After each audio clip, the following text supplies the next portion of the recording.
The Battle of the Greasy Grass was the last big victory for the Lakotas and Cheyenne. Soon after the battle, the huge conglomeration of tribes and bands that had come together to make this force of thousands of people started to break apart and drift apart and kind of go their separate ways, even as more soldiers were being brought into the region. It was around this time that Colonel Nelson Miles and Colonel Ronald Mackenzie were brought north with soldiers from Texas and Oklahoma to increase the military presence. So, to summarize, so far we've talked about the Battle of Powder River. That's where Reynolds attacked that Cheyenne village and stole a whole lot of horses and immediately lost them again. We talked about the Battle of the Rosebud, alias the fight where the girl saved her brother, which could also be called the fight where Crook saved his posterior when he withdrew. And then, of course, we talked about the Little Bighorn. 3 weeks after the Little Bighorn, the 5th Cavalry, commanded by Eugene A. Sakar, was operating down here in the southeastern corner of the map that we have shown in order to try to prevent any further Cheyenne warriors from leaving their territory and going up to join the fight or bring more weapons and ammunition. And it was at that time that the 5th Cavalry had a small skirmish with about half a dozen Cheyenne warriors along a place that would become known as War Bonnet Creek. And that's where this guy enters our narrative, William F. Cody, alias Buffalo Bill Cody. In his youth, in his late teens, in the early 1860s, he had been a member of the short-lived Pony Express. In the war against the Cheyenne of the late 1860s that ran concurrently with Red Cloud's War, he had served as a scout for this same cavalry regiment and this same commander. And at the end of that fighting in 1869, he had been discovered, as it were, by Ned Buntline, who was a famous pulp writer of the time, an author of dime novels, who took Buffalo Bill's very exaggerated stories about himself and made them into very popular dime novels. So Buffalo Bill was already a celebrity in 1876. In fact, not only did he have those things written about him, but he had already started his own performing troupe that was going around and on a small scale, smaller than it would be later when it was renamed Buffalo Bill's Wild West Show, reenacting various battles against Native Americans and stuff like that. And he was fresh off starring in a play about himself when he heard the news about the fighting that was now going on in this Great Sioux War. And so he came and reattached himself again as scout to the 5th Cavalry. Well, on this particular occasion, during the skirmish with those half dozen Cheyenne warriors, Cody shot and killed a Cheyenne warrior named Yellow Hand. At least that's the way it was conveyed and the way he became famous. It was actually a mistranslation. His name was Yellow Hair. Anyway, Custer called him Yellow Hand, killed him, and scalped him as revenge for Custer. This incident, greatly exaggerated and romanticized, would be reenacted over and over and over and over again down through the years by Custer in his traveling show, and later when he started investing in the making of movies about himself.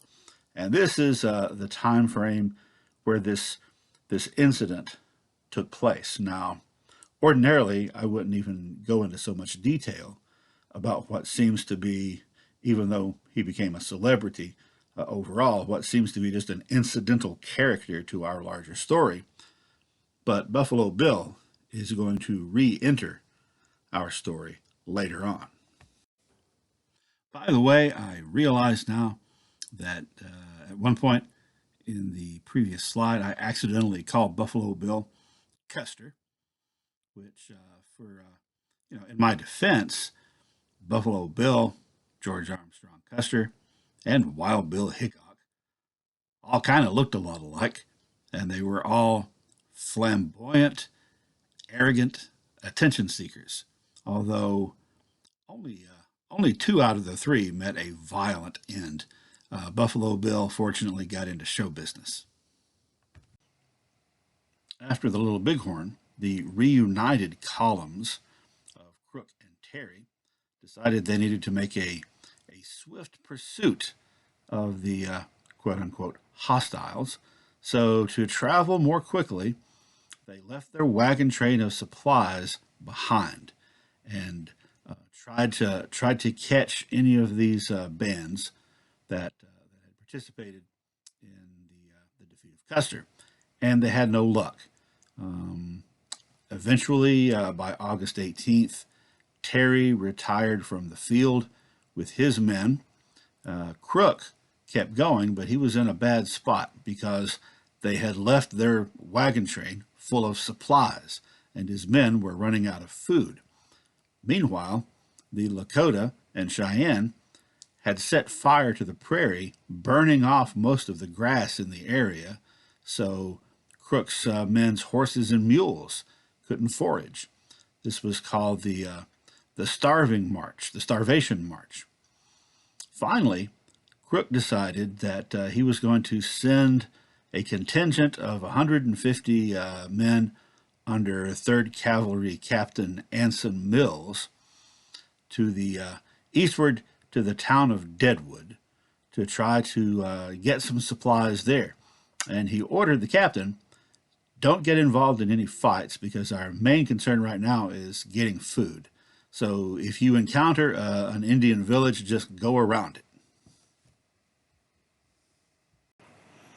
Mills did, in fact, encounter a village on his way at a place called Slim Buttes. It was a collection of Ogallala, Minneconjou, Brule, and Cheyenne, including American Horse the Elder, who had left the reservation with many other Lakotas to go out in the spring, having left to go out and join the forces of Crazy Horse. Well, there were a total of 260 people around in this village, 37 lodges. 30 or 40 of them were adult males, warriors. The remainder, of course, were women and children and some old people. Mills went ahead and attacked them and, in fact, killed a significant number of women and children. American Horse wound up being killed as well. There was resistance that was put up. There were a few losses on the side of Captain Mills. Eventually, a larger Ogallala force led by Crazy Horse came onto the scene, and there was a brief skirmish with them. However, the U.S. Army was able to proclaim this incident, the Battle of Slim Buttes, as their first major victory in this war against the Lakota and Cheyenne.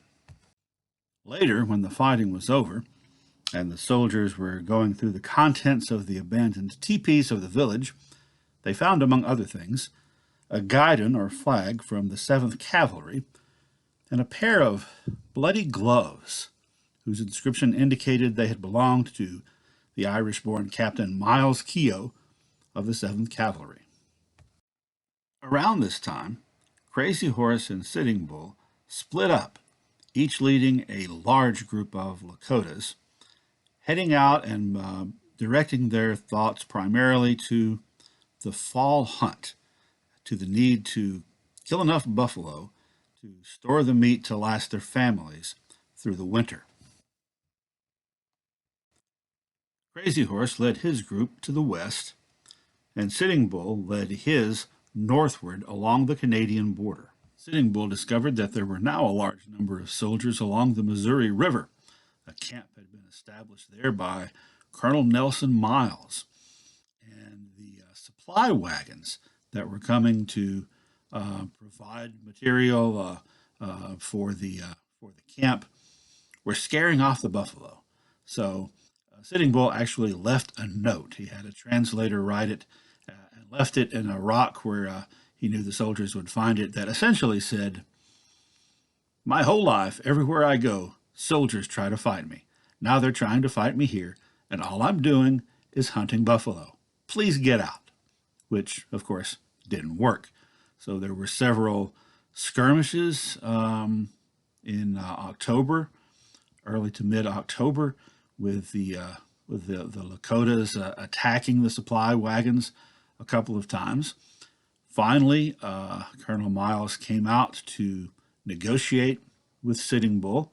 The negotiations did not go well, and what wound up happening is that the Lakotas then tried to withdraw, and when they did, they set fire to the prairie so that the smoke could cover their disappearing act, and the soldiers opened fire and at a place called Cedar Creek, and the bands split into two groups.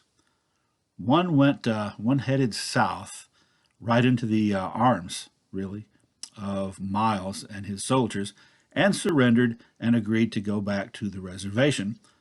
Although fewer than half of them actually did, the others went west and joined Crazy Horse's group.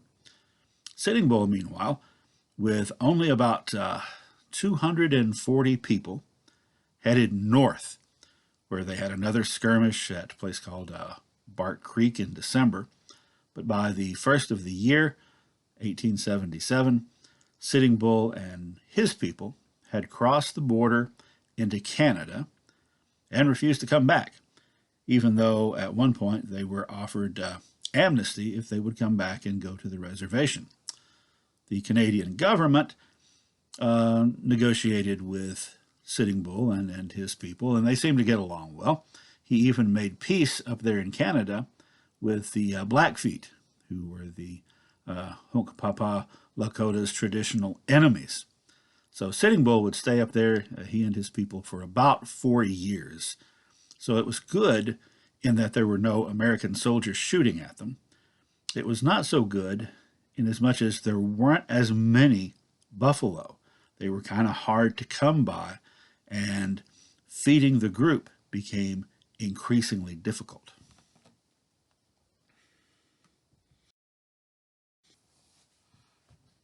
At around the same time as those October conflicts between Miles and Sitting Bull, General Sheridan was cracking down hard on those Lakota who had remained on the reservation, or in some cases come back to. He ordered the arrest of Red Cloud, charging that Red Cloud had refused to name names and turn over any Lakotas who had left the reservation, gone off and fought with the hostiles, and then come back. That turned out to be only a temporary imprisonment. He also, Sheridan ordered the confiscation of weapons. They took the guns away from the Lakotas who were on the Great Sioux Reservation, and took away a lot of their horses as well, so that they wouldn't be able to smuggle those things to the hostiles outside the reservation, or, take their gun, get on their horse, and go join them, or in some cases, join them again. The Senate passed the Sioux Appropriation Bill, which took away all Lakota land rights outside the boundaries of the Great Sioux Reservation. In November, Colonel Ronald Mackenzie found a huge Cheyenne village. It was the combined bands of Little Wolf and Dull Knife, aka Morning Star, and attack them. Mackenzie had about 1,000 troops. He also had about 400 Native American scouts, most of them Shoshone and Pawnee, although he had, at this point, some Lakota, Cheyenne, and Arapaho scouts who had come in on the U.S. government side. The village was celebrating. They had had a big victory over a Shoshone village. Because remember, the Cheyenne and Lakota, while they're fighting the U.S. government, were also fighting the Shoshone and the Crow. Well, Mackenzie swept in at dawn, much as he had done at the Comanche stronghold on the Llano Estacado just a few years before this.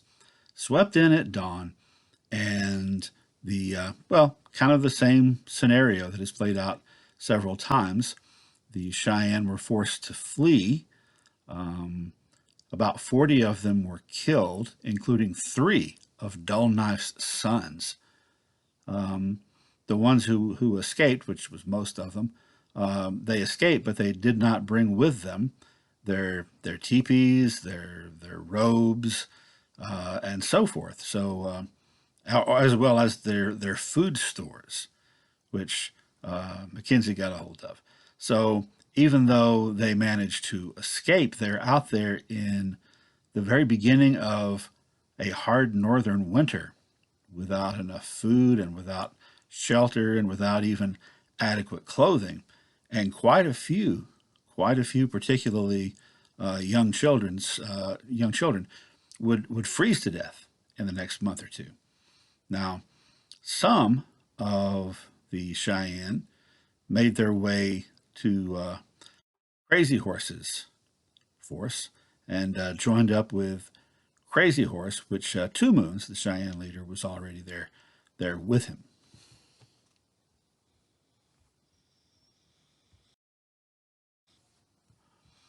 Which means they joined up with Crazy Horse and Two Moons just in time to participate on January the 8th in the Battle of Wolf Mountain, also known as the Battle of the Butte, in which they were attacked by Miles and his soldiers.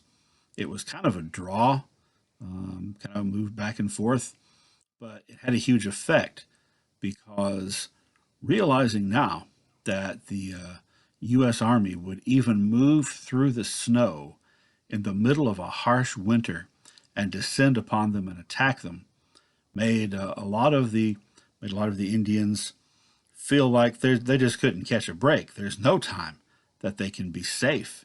So many more came back into the reservation and surrendered. The Cheyenne surrendered in hopes that they would be given a reservation, at least similar to what the Lakotas had, but that was not in the cards from the U.S. government, at least not then.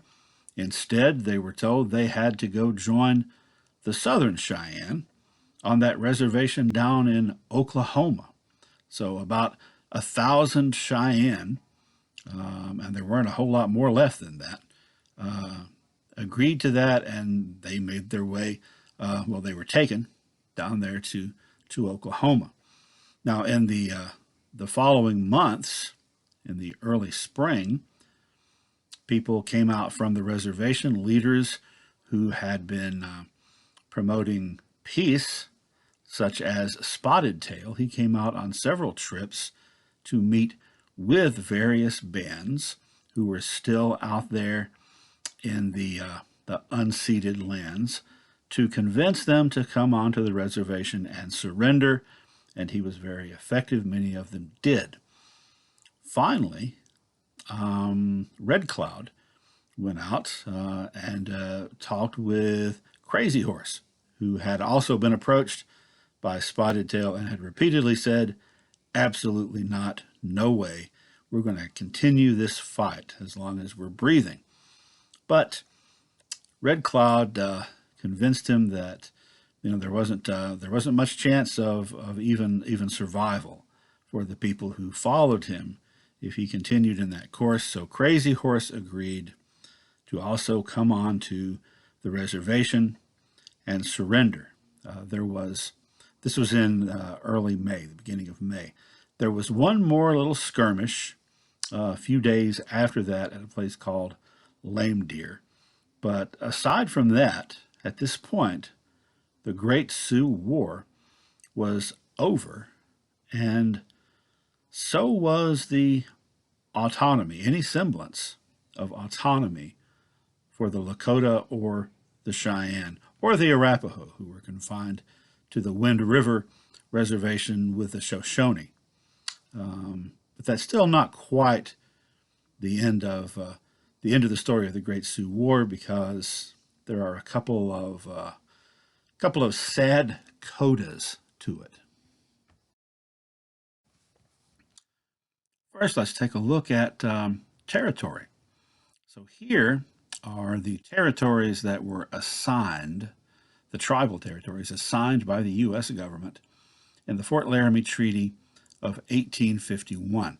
And this particular image also has the little red dots, the locations of every battle between the Lakota and the United States government after 1851. So that includes the Red Cloud War and the Great Sioux War and all the smaller things that happened before and after those.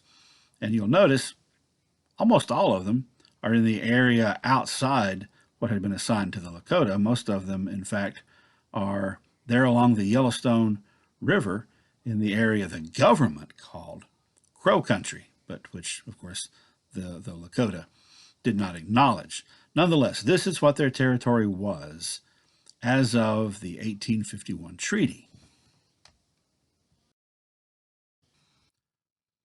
And these are the Lakota lands as per the Fort Laramie Treaty of 1868, the one that ended Red Cloud's War and established the Great Sioux Reservation, which is there in light blue. But all those orange areas, unceded Indian territory, were still technically Lakota territory. They were off the reservation, and this included some of the stuff that they had been contending with the Crows over. So there's the location again of the Great Sioux Reservation. Bear in mind, in early 1877, when technically the war was still going on, Congress took all that unceded territory away, so that the only Sioux territory after that was the Great Sioux Reservation, the only Lakota. Well, that Great Sioux Reservation, later in 1877, was divided into 4 smaller, separate reservations: Pine Ridge, Rosebud, the Cheyenne River Reservation, and Standing Rock. Now, don't be confused. Cheyenne River Reservation is not a Cheyenne reservation. Cheyenne is the name of the river. It's the Lakota Cheyenne River Sioux. You also can see here the location not only of various forts, but of Indian agencies that we've mentioned several times already. So until 1889, the areas in between those 4 smaller reservations technically were still Indian land. They were sort of like the new unceded lands.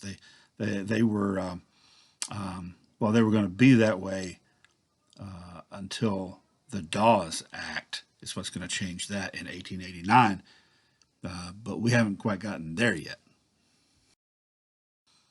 But spoiler alert, 1889, they do lose all those parts formerly of the Great Sioux Reservation in between the smaller ones.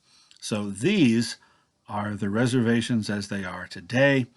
The Crow Creek Lakota and the Lower Brule Lakota have their own very small ones as well right there. But that's where it is today. Take a look at that. And then take a look back at what the territories were of all the 3 branches of the Sioux Nation at the time of first contact with the United States in the early 1800s. That's the green. The little brown blotches are the areas that are held as reservations today, not just of the Lakota, but also of the Dakota and Nakota, or Yankton and Yanktonai. As mentioned previously, Crazy Horse came in and surrendered in early May of 1877, accompanied by those who were still with him, including two of his closest Ogallala comrades, He Dog and Little Big Man, not to be confused with the Little Big Man of fiction and the Dustin Hoffman movie. It's a fictional character who was Cheyenne. This is a real Lakota named Little Big Man. So they came in to the agency and surrendered, promised to be peaceful. There was a huge sun dance held that summer to commemorate the 1 year anniversary of their victory at Little Bighorn, and Crazy Horse was the guest of honor. That would be the last sun dance that would be held for a very long time, almost 100 years, at least out in the open, that government was aware of. Anyhow, as he's there on the reservation, the what's now the Pine Ridge Reservation, some of the folks who were already there and had been and had not really left to join in the fighting, like Red Cloud and Spotted Tail in particular, felt threatened by Crazy Horse's presence because some of the people viewed him as a great hero and an image of resistance, and were hoping that he would lead yet another war foray, and were eager for that to happen. Another segment of the population, pretty big segment actually, thought of him as a troublemaker, and they were fearful that if he did not acquiesce, if he did not stay bowed under, basically, that he would bring more trouble and more death upon them.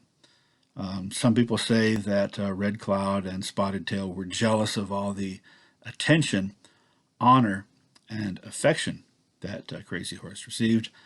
Others would say that it was more their fear of what he might do, because he, although he came and lived peaceably, he and Touch the Clouds, his cousin, the Miniconjou, refused to help the U.S. Army as scouts to fight against Chief Joseph and the Nez Perce that we'll be talking about later.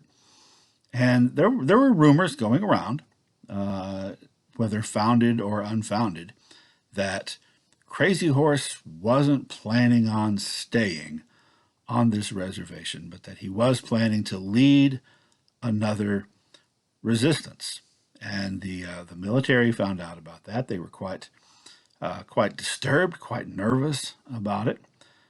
Meetings were held with Crazy Horse, in which there were misinterpretations through the interpreters. There was disagreement among the interpreters of how to phrase what Crazy Horse was saying. But the story got around that what he had said was he's going to kill all the white people. So, as the tension mounted, once again he was pressured to come in for a meeting, and he agreed to come in to Fort Robinson and have yet another meeting to assuage the fears of both the government and certain elements of his own people. And so he came there for what he thought was going to be diplomatic negotiation.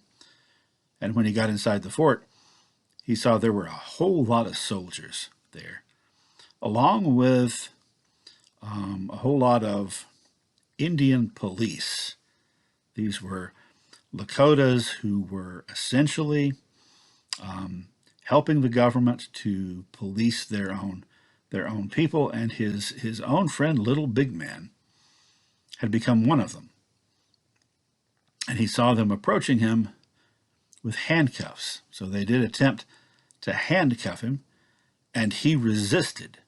And as he was resisting, Little Big Man held his arms while another a soldier stabbed him with a bayonet. And he was then he was taken to the doctor at the fort, but he died around midnight, and his body was given to his parents, who buried him in a secret location so that no one could disturb his grave. So that was the end of the great, brilliant strategist and tactician Crazy Horse. And like I said, that is a very sad coda to the fighting and the things that had happened over the previous several years. Sitting Bull and his band finally came down from Canada and surrendered to the United States government in 1881. They came down because it was not feasible for them to stay. They couldn't find enough food. There just weren't enough buffalo. So they surrendered and were imprisoned for 20 months at Fort Randall in Dakota Territory, then released and allowed to return to the Standing Rock Agency. He wasn't at Standing Rock very long before he was contacted by Buffalo Bill and received permission from the government to leave the reservation to go work in Buffalo Bill's traveling Wild West show, because he was quite a celebrity. Well, they both were. So for some time after that, Sitting Bull was earning the equivalent today of about $1,500 a week for riding one time around the arena each night and signing autographs. Then he returned to the reservation. After that, it was during his time, of course, with Buffalo Bill that the incident I like to tell the story about, where he was passing his pay, most of the money that he made, he distributed to poor homeless children in whatever state or whatever city they were performing in. One other interesting coda to this story. A century later, after the various associated Lakota tribes had brought lawsuits against the United States, which went all the way to the Supreme Court.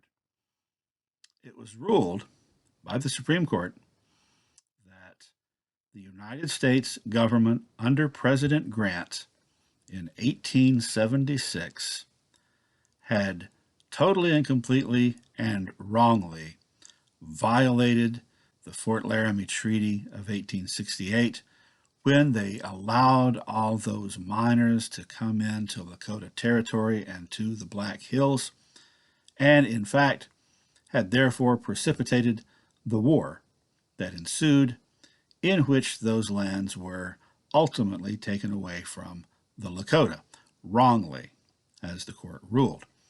Well, that's fine, but what are you going to do about it?